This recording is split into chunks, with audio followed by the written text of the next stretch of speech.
ನೀನಯ್ಯ ಪುಣ್ಯಾತ್ಮ ಮಂಡಲ್ಲಿ ನಿನ್ನದೆ ಶ್ರೇಷ್ಠ ಕಥೆ ಶ್ರೀಮಂತ ನೀನಯ್ಯ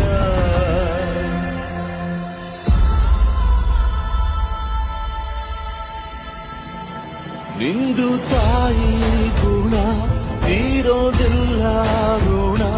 ನೀನು ನಮ್ಮ ಪಾದ